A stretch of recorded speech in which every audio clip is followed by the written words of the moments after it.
तो क्लोसियस भैया ने मैक्सवेल भैया को कहा कि तू मॉलिक्यूलर स्पीड की तलाश में चल तो सही, तू मॉलिक्यूलर स्पीड की तलाश में निकल तो सही, किस लिए हताश है।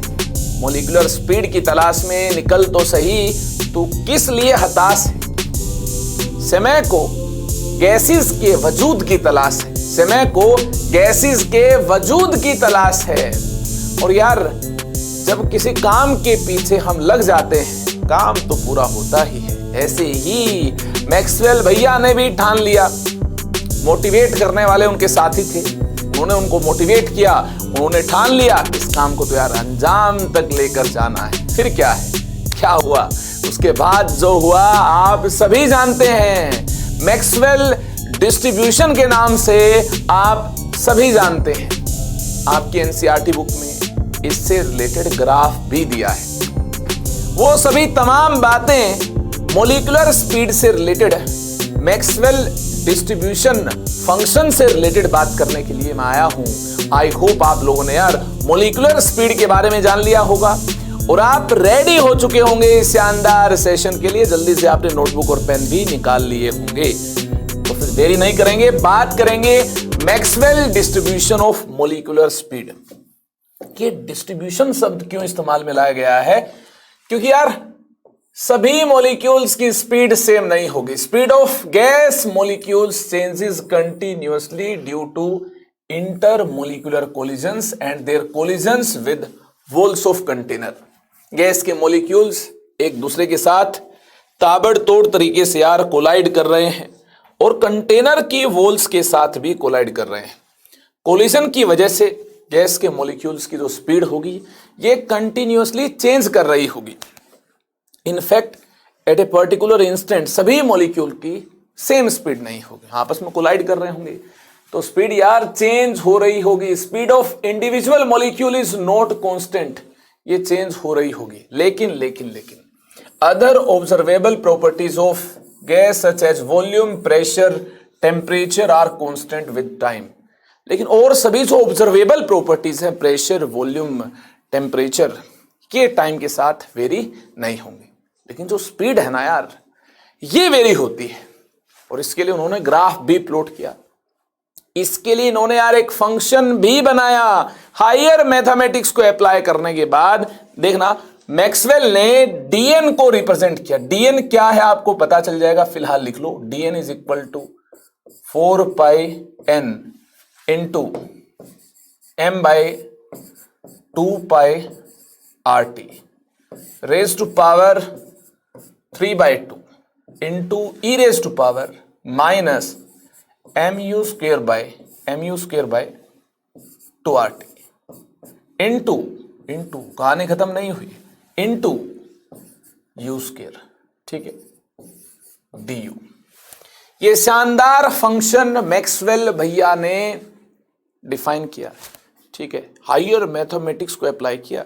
अब आप सोचेंगे इसकी डेरिवेशन आपको बता दी जाए, किसी काम की नहीं है।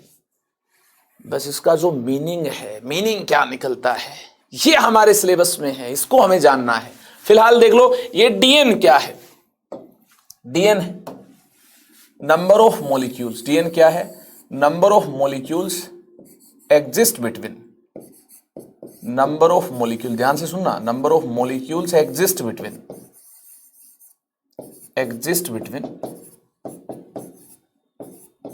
किसके बीच एग्जिस्ट करें? U and U plus D. अब ये U क्या है, U प्लस डी क्या है, ये सारी बातें हमें करनी होगी, स्टेप बाय स्टेप करनी होगी। एक साथ बहुत सारी बातें करेंगे समझ नहीं आएगा। फिलहाल आप नोट कर लो डीएन क्या है। डीएन यार नंबर ऑफ मॉलिक्यूल्स हैं जो कि U and U plus D के बीच एग्जिस्ट कर रहे हो। ये कौन सा रीजन है, करेंगे इसके बाद। N क्या है? N number of molecules present in the sample है। N जो है ये टोटल नंबर ऑफ मॉलिक्यूल्स है, टोटल नंबर ऑफ मॉलिक्यूल्स है। कहानी क्लियर है? अगर हम बात करें dn बाय n की, तो dn बाय n क्या रिप्रेजेंट कर रहा होगा? dn बाय n की रिप्रेजेंटेशन क्या है? ये भी आपको पता होना चाहिए।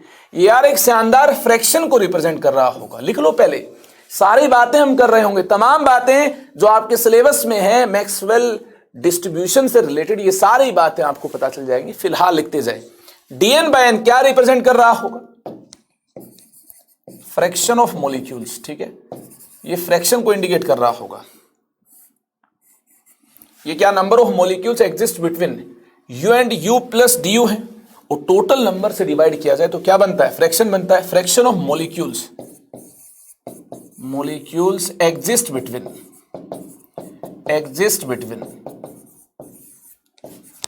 u and u plus du, इसके बीच एग्जिस्ट करने वाले मॉलिक्यूल्स का जो फ्रैक्शन होगा ये हमें यहां से मिल रहा होगा। चलिए, बहुत बढ़िया है। अगर हम इसकी बात करें, अगर हम बात कर रहे हो dn by du into 1 by n, ये क्या रिप्रेजेंट कर रहा होगा? देखिए, ये रिप्रेजेंट कर रहा होगा, ये तो फ्रैक्शन, और du से और डिवाइड किया, इसका क्या मतलब है? इसका मतलब है ये फ्रैक्शन है, fraction of molecules in unit velocity range, unit velocity range.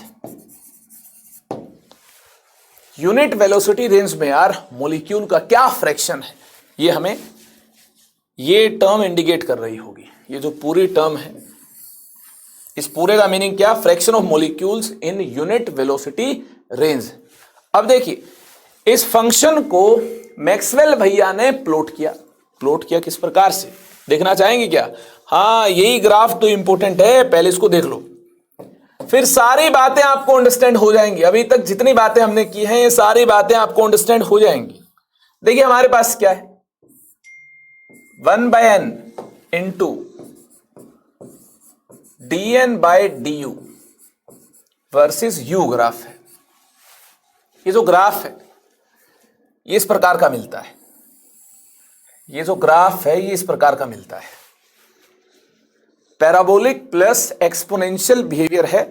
अगर आप इस फंक्शन को ध्यान से देखेंगे, इस फंक्शन को ध्यान से देखेंगे, n को इस तरफ लेकर आएंगे, इसको आप इस तरफ लेकर आएंगे, तो देखिए एक्सपोनेंशियल नेचर आपको इसका दिखाई दे रहा होगा। कहानी क्लियर है? इसको यार ग्राफ पेपर पर प्लॉट करेंगे तो ऐसा ग्राफ मिल रहा होगा। क्यों मिल रहा होगा?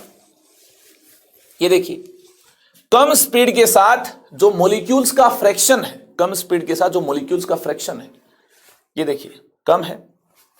ज्यादा स्पीड के साथ, बहुत ज्यादा स्पीड के साथ मॉलिक्यूल्स का जो फ्रैक्शन है ये भी कम है। ध्यान से देख लो, ये ग्राफ क्या इंडिकेट कर रहा है? ये ग्राफ क्या इंडिकेट करता है?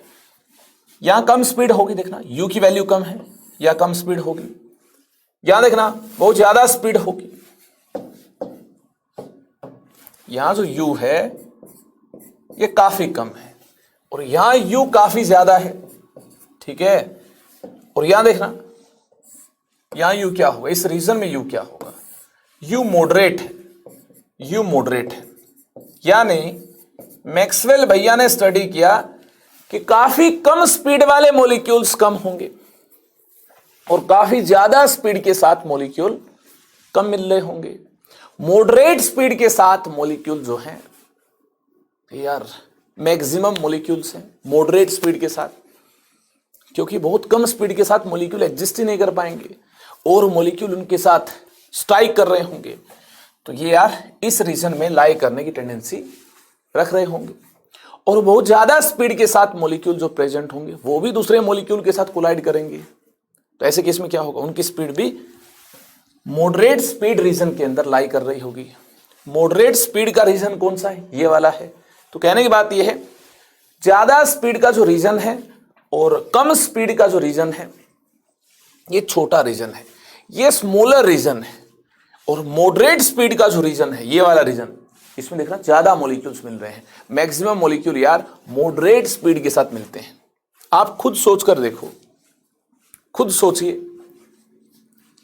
बहुत ही गरीब लोग काफी कम होंगे और बहुत ही अमीर लोग भी काफी कम होंगे, है ना। मध्यम वर्ग के जो लोग हैं ये काफी ज्यादा होंगे।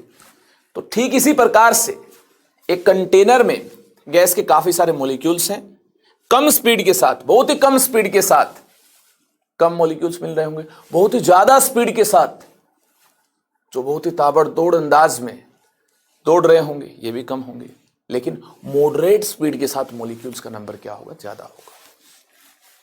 इन्हीं बातों को फॉलो करते हुए, हायर मैथमेटिक्स अप्लाई करते हुए मैक्सवेल भैया ने यह फंक्शन बना दिया। इसमें dn क्या रिप्रेजेंट कर रहा है, number of molecules exist between u and u plus du। ये देखिए u and u plus du, ये कौन सा रीजन है, ये कौन सा रीजन है, करेंगे इसकी बात। देखिए इस प्रकार से अगर बात की जाए dn की बात की जाए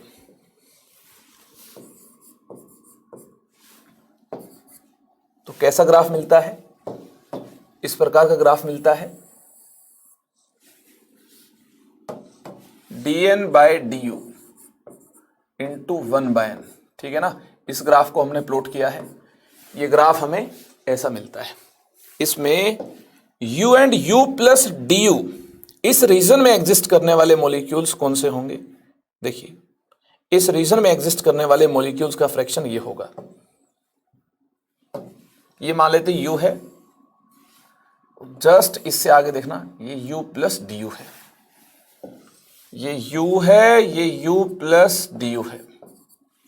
इस रीजन में एग्जिस्ट करने वाले मॉलिक्यूल्स का फ्रैक्शन, क्योंकि n से डिवाइड भी किया गया है, ये है। कहानी क्लियर हुई। dn बाय n की हमने बात की, fraction of molecules exist between u and u plus du, ये मॉलिक्यूल्स होंगे जो कि u and u plus du के बीच एग्जिस्ट कर रहे होंगे। Fraction of molecules exist between u and u plus du, और यहां देखना du से डिवाइड किया गया, मतलब यार यूनिट वेलोसिटी रेंज में जो एग्जिस्ट कर रहे होंगे। इस प्रकार से इस रीजन में जो मॉलिक्यूल्स एग्जिस्ट कर रहे होंगे ये कौन से होंगे, ये फ्रैक्शन ऑफ मॉलिक्यूल्स होंगे। कहानी क्लियर है। तो इसी प्रकार से नंबर ऑफ मॉलिक्यूल्स की बात की जा सकती है, u and u plus du के बीच एग्जिस्ट करने वाले मॉलिक्यूल्स की बात की जा सकती है, और n से डिवाइड करने पर फ्रैक्शन ऑफ मॉलिक्यूल्स की बात की जा सकती है जो कि u and u plus du के बीच एग्जिस्ट कर रहे होंगे, और du से डिवाइड करने के बाद यूनिट वेलोसिटी रेंज में एग्जिस्ट करने वाले मॉलिक्यूल्स के बारे में कमेंट किया जा सकता है। कहानी क्लियर है। चलिए अगर ये कहानी क्लियर है तो आप मुझे एक बात बता दें, क्या बता दें, y dx इंटीग्रेशन क्या रिप्रेजेंट करता है, इसका मीनिंग क्या होगा।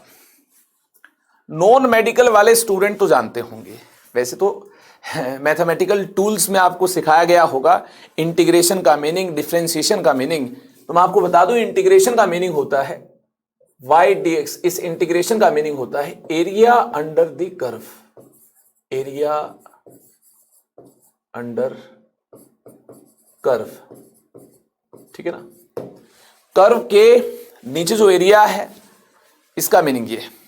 अब जरा सोचिए अगर हम इंटीग्रेट कर रहे हो इसको, इसे इंटीग्रेट करेंगे, इस फंक्शन को इंटीग्रेट करेंगे, क्या मिलेगा, 1/n dn बाय du, और देखना यहां u है, मतलब यहां क्या होगा, dx की बजाय u होगा। अलोंग x डायरेक्शन क्या मिलता है, u मिलता है, तो यहां x की बजाय क्या मिलेगा यार, हमें u मिल रहा होगा, मतलब dx की बजाय du मिल रहा होगा। इसको इंटीग्रेट करेंगे क्या मिलेगा, इसको इंटीग्रेट करेंगे, dx का इंटीग्रेशन x होता है, dn का इंटीग्रेशन n होगा, तो इस प्रकार से n से n कैंसिल हो जाएगा, n से n कैंसिल हो जाएगा, और इसकी वैल्यू हमें 1 मिल जाएगी, इसकी वैल्यू हमें 1 मिल जाएगी। हाँ, जब काफी सारे फ्रैक्शन को जोड़ेंगे तो क्या मिलता है, काफी सारे फ्रैक्शन को जोड़ेंगे तो क्या मिलता है, ये dn जुड़ते जुड़ते किसके इक्वल हो जाएगा, ऐड होते होते किसके इक्वल हो जाएगा, n के इक्वल हो जाएगा, और फ्रैक्शन की मैक्सिमम वैल्यू क्या होगी, 1 होगी। तो हमेशा इसका इंटीग्रेशन क्या मिल रहा होगा, 1 मिल रहा होगा। यानी क्लियर है, इस चीज का इंटीग्रेशन क्या मिल रहा होगा, 1 मिल रहा होगा। लेकिन लेकिन लेकिन अगर ग्राफ ऐसा है, ये n से डिवाइड नहीं किया गया है, dn by du versus u graph, dn by du versus u graph है, dn by du versus u graph है। इसकी बात करें, ये कौन सा ग्राफ था, ये ग्राफ था 1/n dn by du versus u graph था, ठीक है। इसका मीनिंग क्या है, इसे इंटीग्रेट करें, इसका मीनिंग क्या है, देख लिया आपने, ये टोटल फ्रैक्शन को इंडिकेट कर रहा होगा और इसकी वैल्यू क्या मिल रही होगी, इसकी वैल्यू यार n से डिवाइड किया है तो n से n कैंसिल हो रहा होगा, इसकी वैल्यू हमें 1 मिल रही होगी। लेकिन लेकिन लेकिन इस प्रकार से ऐसे ग्राफ की बात करें जहां पर n से डिवाइड नहीं किया गया, टोटल मॉलिक्यूल से डिवाइड नहीं किया गया है, तो इसकी वैल्यू क्या मिल रही होगी, जल्दी से प्लॉट कर लेंगे यार। इतनी बारीकी से आपने नहीं देखा होगा, मैं जानता हूं, ना ही किसी टीचर ने अभी तक YouTube पर ये बात बताई है, पहली बार ही ये बात मैं आपको बता रहा हूं, तो ध्यान से देख लो। इतनी बारीकी से लोग नहीं पकड़ते इसको, एग्जाम में आ जाएगा, वहां पकड़े जाओगे चोरी करते हुए, है ना। आपने आधी अधूरी बातें सुनी होंगी, ठीक है ना, चोरी करते तो ऐसे ही होता है पूरा ज्ञान कहाँ मिलता है, जब सोचते हैं कि यार कुछ जुगाड़ मिल जाए हमें, है ना, जल्दी सीखने का कोई तरीका मिल जाए, डिटेल में नहीं जाएंगे तो आपकी चोरी पकड़ी जाएगी आप चोरी करते हुए पकड़े जाएंगे, ये कहना चाह रहा हूं आपको, ठीक है। तो इसलिए जितने भी कॉन्सेप्ट सीखने हैं डिटेल में ही सीखने हैं। dn by du versus u graph आप ड्रॉ करेंगे, ठीक है। ग्राफ तो सिमिलर अंदाज में मिल रहा होगा, क्योंकि यहां देखना constant term number of molecule से डिवाइड नहीं किया गया, जो पहले डिवाइड किया गया था। जो टर्म वेरी हो रही है उसका वेरिएशन तो पहले इसी प्रकार से था, अब भी इसी प्रकार से होगा, बस कांस्टेंट ही तो नहीं है। कहानी क्लियर है, जो कर्वेचर होगा ये सिमिलर टाइप का ही मिल रहा होगा। चलिए बहुत बढ़िया है। यहां पर y dx का integration again area under the curve represent कर रहा होगा, area under the curve represent कर रहा होगा। y कोऑर्डिनेट देख लो इस बार क्या है, dn बाय du है, x कोऑर्डिनेट u है, ठीक है, x कोऑर्डिनेट u है, मतलब यहां क्या आएगा, du आएगा। इसका इंटीग्रेशन dn का इंटीग्रेशन क्या होगा, n होगा,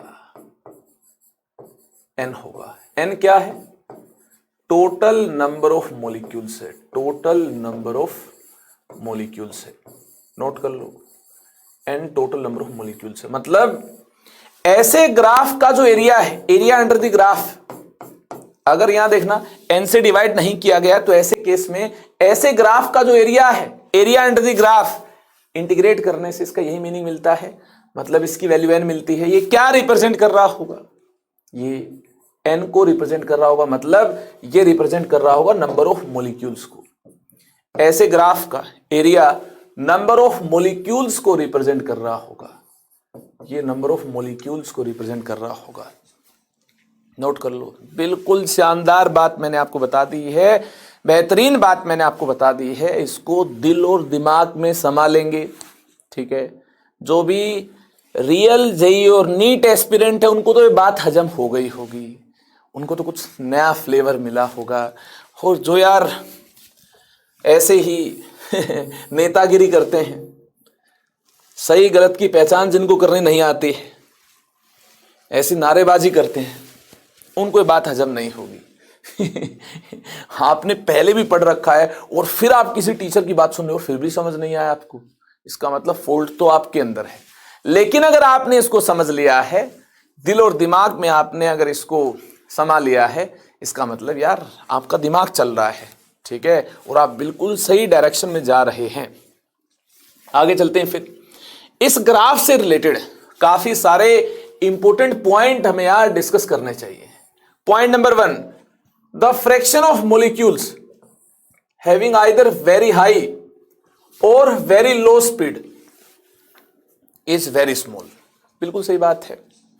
यहां हमने देखा dn by du versus u curve में क्या देखा, dn by du versus u curve को ध्यान से देखा तो हमें कुछ ऐसा कर्व मिला जो मॉलिक्यूल कम स्पीड के साथ है, कम है, जो बहुत ज्यादा स्पीड के साथ है ये भी कम है। ठीक है, u हाई है तो जो नंबर होगा, ये जो नंबर होगा ये नंबर लेस होगा।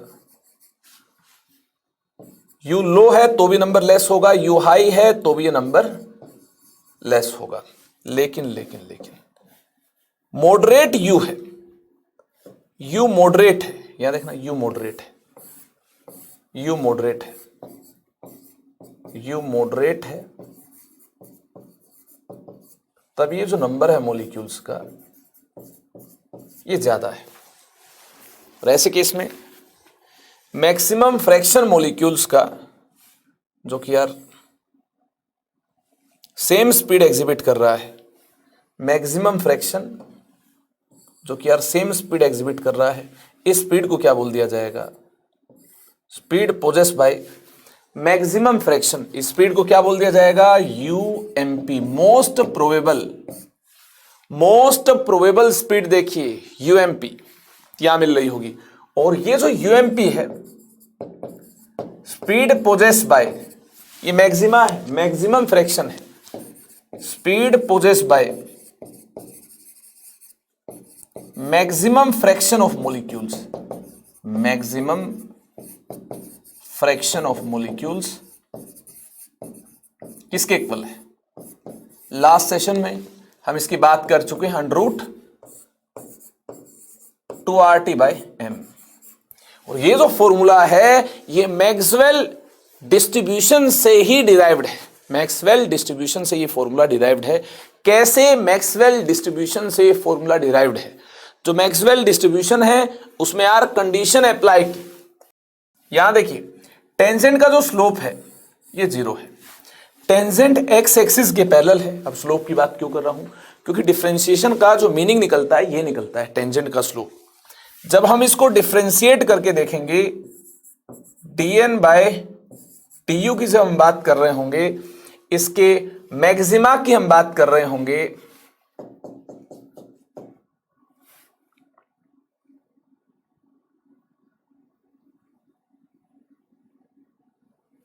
यहां देखिए टेंजेंट का जो स्लोप होगा ये 0 होगा, ठीक है ना, स्लोप ऑफ टेंजेंट 0 होगा, स्लोप ऑफ टेंजेंट यहां 0 होगा, slope of tangent is 0। Tangent का स्लोप तो यार डिफरेंशिएशन से मिलता है, इस फंक्शन को डिफरेंशिएट करते हुए 0 से इक्वेट कर देंगे। तो ऐसे केस में ये कंडीशन अप्लाई करने पर हमें मोस्ट प्रोबेबल का ये वाला फॉर्मूला मिल जाएगा। वैसे भी हमने याद कर लिया था, इसको डिराइव करने की जरूरत नहीं है। मामला क्लियर है कि नहीं है। तो आगे चलते हैं। टोटल एरिया क्या रिप्रेजेंट करता है, टोटल एरिया 1 भी हो सकता है।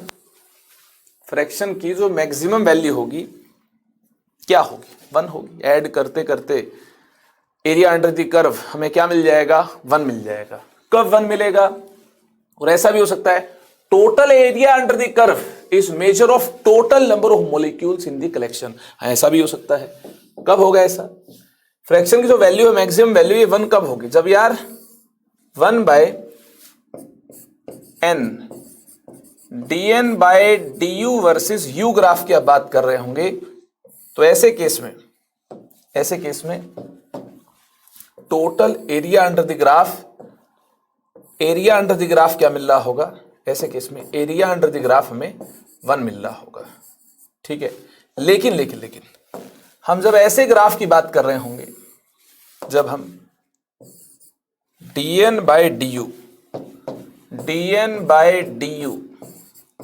वर्सेस u ग्राफ की बात कर रहे होंगे, तो ऐसे केस में area under the graph number of molecules present in the collection n को रिप्रेजेंट कर रहा होगा। इस केस में n को रिप्रेजेंट कर रहा होगा। इसके बारे में हमने डिटेल में यहां पर बात कर ली है। यहां देख लो, area under the curve n को रिप्रेजेंट कर रहा होगा जब हम dn/du वर्सेस u ग्राफ की बात कर रहे हैं। एरिया अंडर द कर्व यार 1 को रिप्रेजेंट कर रहा होगा जब हम 1/n dn/du versus u graph की बात कर रहे हैं। इंटीग्रेट करते हुए शानदार अंदाज में एरिया अंडर द कर्व की बात हम कर चुके हैं दोनों ही केसेस में। यहां भी बात कर ली है, यहां भी बात कर ली है। एक केस में इसकी वैल्यू 1 मिल रही होगी, दूसरे केस में इसकी वैल्यू यार n मिल रही होगी। दोनों केसेस को पहचान लो। n कब मिलेगी? जब यह n से डिवाइड नहीं किया गया होगा। जब n से डिवाइड किया गया होगा, देखना इस प्रकार से n से डिवाइड किया गया होगा तो हमें एरिया अंडर द कर्व की वैल्यू 1 मिल जाएगी। याद रखेंगे इस बात को। आगे देखिए, in general distribution of speed is wider at higher temperature than at lower temperature. Higher temperature पर ये जो कर्व है ये ब्रॉडर हो जाएगा और इसकी जो हाइट है ये डिक्रीज हो जाएगी। कैसे पता? अब देखिए, मैं इस कर्व की बात कर रहा हूं, टेम्परेचर को हम इंक्रीज करने वाले हैं। आप खुद दिमाग लगाएंगे क्या होगा ये बताएंगे। dn/du वर्सेस u ग्राफ की बात करनी है। ये देखना ग्राफ हमारे पास T1 टेम्परेचर पर है, इसके बाद T2 टेम्परेचर पर ये वाला ग्राफ ड्रॉ कर दिया गया है। आप बताइए कौन सा ग्राफ वाइडर है? मुझे लगता है ये वाला ग्राफ चौड़ा है ना, वाइडर है, ऐसा मुझे लगता है। ये वाला ग्राफ जो है ज्यादा हाइट अटेन कर रहा है, ठीक है, इसके कंपैरिजन में नैरो है। ये वाइडर है, ये क्या है? नैरो है। ये कहानी क्लियर है। अब हाई टेम्परेचर होगा तो क्या होगा?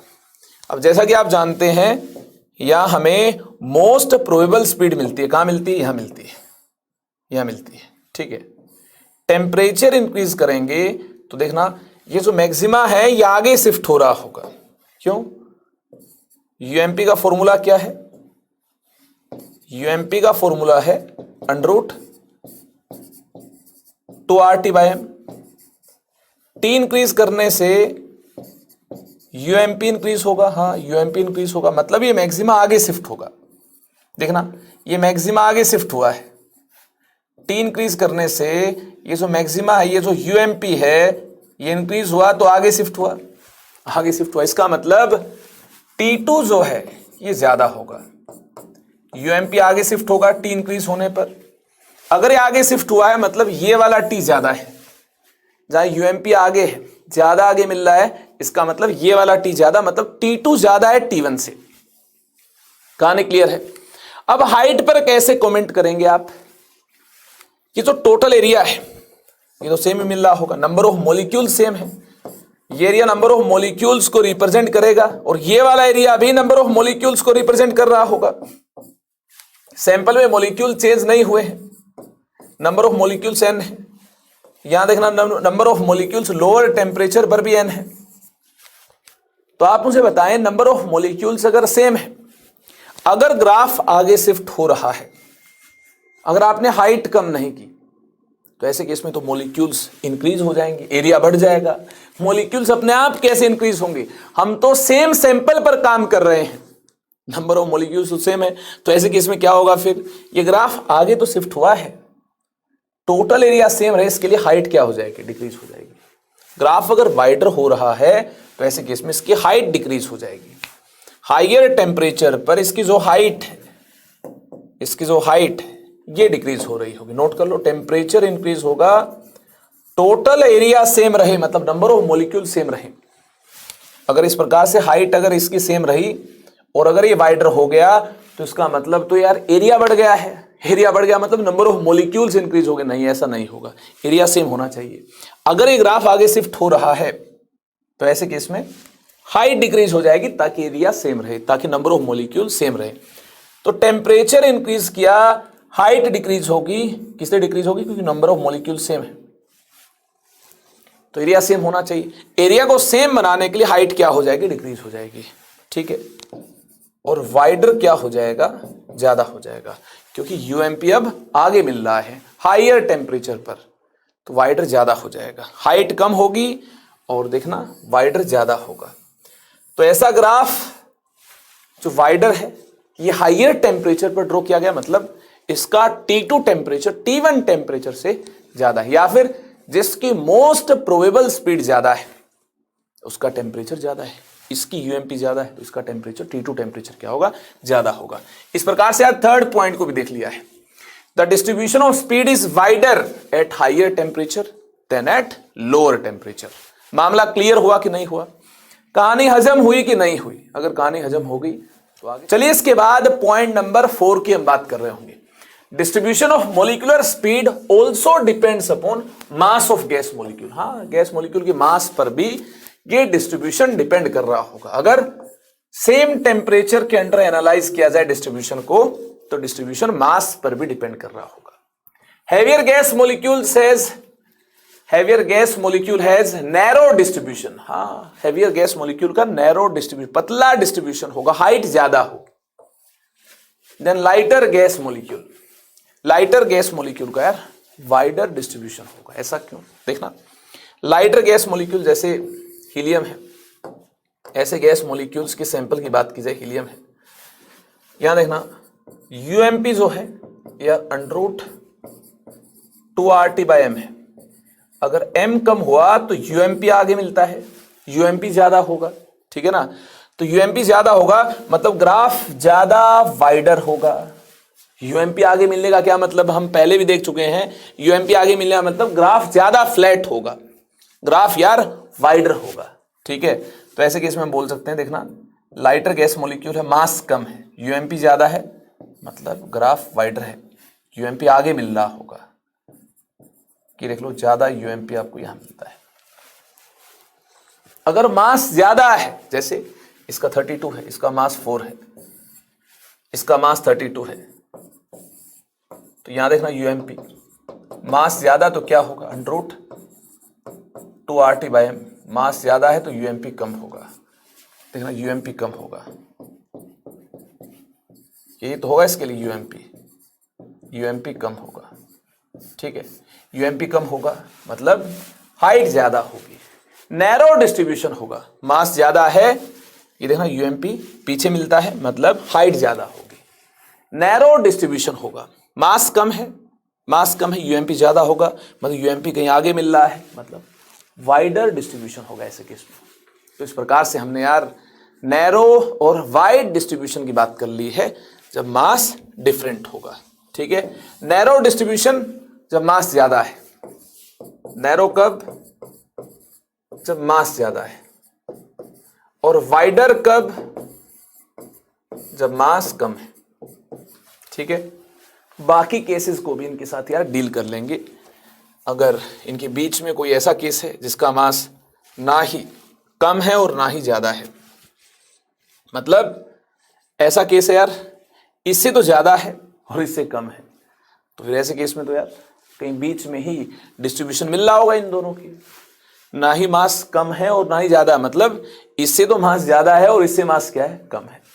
दोनों से ना ही मास कम है, दोनों से मास ना ही ज्यादा है, तो ऐसे केस में तो यार कहीं बीच में डिस्ट्रीब्यूशन होगा, ना ही नैरो होगा ना ही बहुत ज्यादा वाइड होगा, कहीं बीच में ही होगा, बहुत ही नैरो भी नहीं होगा बहुत ही वाइड भी नहीं होगा। ये कहना चाहता हूं, आई होप आपने अंडरस्टैंडिंग बना ली होगी।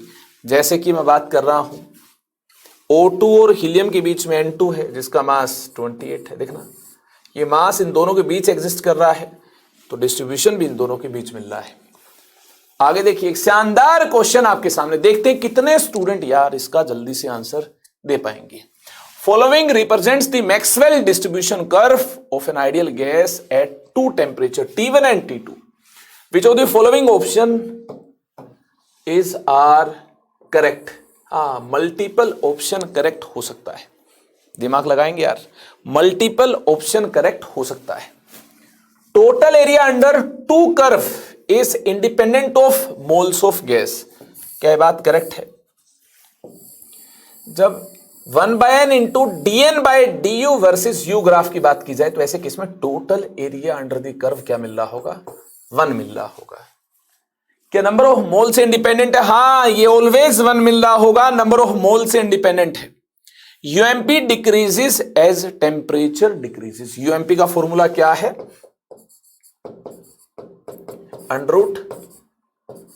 √2RT/m। टेम्परेचर डिक्रीज करने पर यूएमपी डिक्रीज होगा। अरे वाह, ये वाली बात भी बिल्कुल करेक्ट है। T1 is greater than T2, नहीं नहीं नहीं नहीं, हायर टेम्परेचर पर यूएमपी ज्यादा मिलता है, ठीक है ना, हायर टेम्परेचर पर यूएमपी ज्यादा मिलता है। जब टेम्परेचर बढ़ता है, जब टेम्परेचर इंक्रीज होता है तो ग्राफ वाइडर मिलता है, ये हम जानते हैं, थ्योरी में देख चुके हैं। टेम्परेचर इंक्रीज होगा तो यूएमपी इंक्रीज होगा, यूएमपी टेम्परेचर इंक्रीज होने पर इंक्रीज होगा, मतलब ग्राफ यार वाइडर बनता है। कहानी क्लियर है? यानी यार T2 टेम्परेचर ज्यादा होगा, ये वाला ग्राफ जिसके लिए T2 टेम्परेचर क्या ज्यादा है, यही तो वाइडर होगा। हाँ यही वाइडर है, मतलब जो ग्राफ वाइडर है उसके लिए टेम्परेचर क्या होगा, ज्यादा होगा। T2 टेम्परेचर ज्यादा है, ये बात गलत है। The fraction of molecules having speed is equal to UMP decreases as temperature increases. Fraction of molecules having speed UMP decreases as temperature increases. देखिए मॉलिक्यूल्स का फ्रैक्शन जो कि यार ऐसी स्पीड एग्जिबिट कर रहा होगा यूएमपी, ये टेम्परेचर बढ़ाने पर देखना इसकी हाइट कम हुई है, हाँ ये फ्रैक्शन कम हुआ है, this fraction becomes lesser at higher temperature. Temperature बढ़ाएंगे हाइट कम हो जाएगी। हाइट किसको रिप्रेजेंट कर रही है? मॉलिक्यूल्स के फ्रैक्शन को रिप्रेजेंट कर रही है। हाँ हायर टेम्परेचर पर हाइट तो कम हो जाएगी, मॉलिक्यूल का फ्रैक्शन कम हो जाएगा, जिसकी स्पीड क्या है, यूएमपी है, जिसकी स्पीड यूएमपी, ये फ्रैक्शन क्या हो गया, हाइट डिक्रीज हो गई, फ्रैक्शन डिक्रीज हो गया। हाँ ये बात बिल्कुल सही है, यानी इसके आंसर होंगे A B and D option, ये इसके आंसर होंगे। जल्दी से नोट कर लो, जल्दी से नोट कर लो। नोट कर लिया है? ये सारी बातें क्लियर हैं? अगर आपको यार Maxwell distribution of molecular speed clear हो गया है तो आज की शानदार सेशन में हमने ढेर सारी बातें कर ली है Maxwell distribution of molecular speed से रिलेटेड। आई होप आपने यार मेरे साथ जमकर खूब सारी मेहनत की होगी और ग्राफ में आपने यार बिल्कुल क्लैरिटी पा ली होगी। सारे पॉइंट्स आपको क्लियर हो जाने चाहिए, हर पॉइंट से रिलेटेड क्वेश्चन बन सकता है। और लास्ट वाला क्वेश्चन तो यार जबरदस्त है ना, इसमें सब कुछ अंडरस्टैंड हो जाना चाहिए। आप जितने पॉइंट्स मैंने बताए हैं ये सारे इस क्वेश्चन में कवर हो रहे हैं, ऑलमोस्ट सारे पॉइंट हम यहाँ पर यार पूरी क्लैरिटी के साथ दिमाग में रखते हुए इस क्वेश्चन को अंडरस्टैंड कर चुके हैं। जिनको क्वेश्चन अंडरस्टैंड नहीं हुआ इसका मतलब थ्योरी में कुछ ना कुछ प्रॉब्लम हुई है। पहले थ्योरी को क्लियर करें, उसके बाद क्वेश्चन को ट्राई करें, क्वेश्चन डेफिनेटली आपसे यार अप्रोच हो पाएगा। ठीक है, चलिए फिर आज के शानदार सेशन में इतना काफी है।